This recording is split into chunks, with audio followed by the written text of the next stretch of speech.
இன்றைக்கி மொறு மெது வடை உளுந்து வடை எப்படி செய்யலாம் அப்படின்னு பார்க்கலாம்.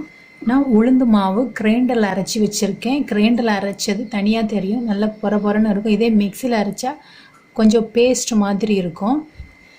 மிக்சியில் அரைக்கிறத விட கிரைண்டரில் அரைச்சி நம்ம வடை போட்டோம் அப்படின்னா வடை நல்லா நமக்கு மெதுவாக கிடைக்கும். இப்போ இதோட சேர்க்க வேண்டியது ஒரு சின்ன பல்லாரியை சின்னதாக கட் பண்ணி வச்சுருக்கேன், அதை சேர்க்குறேன். கருவேப்பிலை சின்ன துண்டாக கட் பண்ணி வச்சுருக்கேன், அதை சேர்க்குறேன்.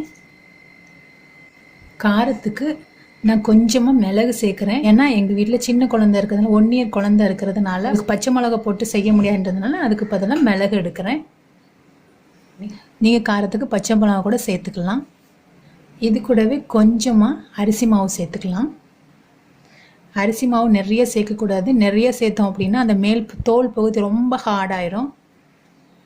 இதுக்கு தேவையான உப்பு சேர்த்துக்கலாம். இது எல்லாத்தையும் சேர்த்து நல்லா கலந்து விட்டுடலாம்.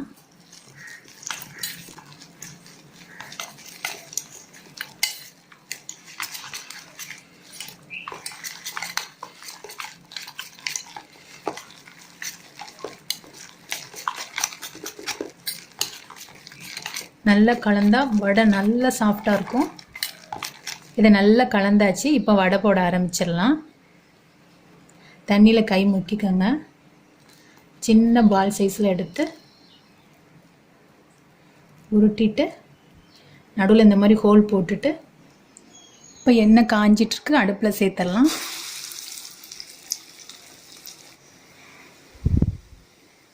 இப்போது வடையை திருப்பி போட்டுடலாம். இந்த சைடும் வேகட்டும். இப்போ இந்த வடை வெந்து ரெடி ஆயிடுச்சு. இதை நம்ம எடுத்துடலாம்.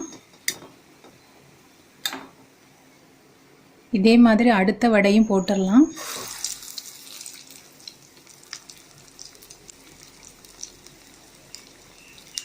மாவு கிரைண்டர்லேயோ மிக்சிலேயோ அரைச்சிட்டு ரொம்ப நேரம் வைக்கக்கூடாது. ஒரு அரை மணி நேரம் டு 3/4 மணி நேரம் வச்சுட்டு உடனே நம்ம வடை செய்ய ஆரம்பிச்சிடணும். அப்படி இல்லைன்னா நிறைய எண்ணெய் குடிக்கும். அப்புறம் மாவு கொஞ்சம் தண்ணியான மாதிரியாக இருக்கும். இந்த வடையை திருப்பி போட்டுக்கலாம்.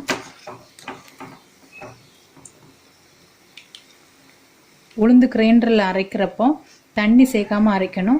அப்படி தண்ணி தேவைப்பட்டால் லைட்டாக தண்ணி தெளிச்சிக்கலாம். இப்போ இந்த வடையும் ரெடி ஆயிடுச்சு. இதையும் எடுத்துக்கலாம். இதே மாதிரி மீதி இருக்கிற மாவுலே வடை செஞ்சிடலாம். இதோட மொறு மெது வடை இப்போ தயாராகிருச்சு. இந்த மெத்தடில் நீங்கள் வீட்டில் செஞ்சு பாருங்கள். செஞ்சு பார்த்துட்டு உங்களுக்கு பிடிச்சிருந்துச்சுன்னா நம்முடைய சேனலை மறக்காமல் சப்ஸ்கிரைப் பண்ணுங்கள். கூடவே உள்ள பெல் ஐக்கானே கிளிக் பண்ணிக்கோங்க. தேங்க்யூ.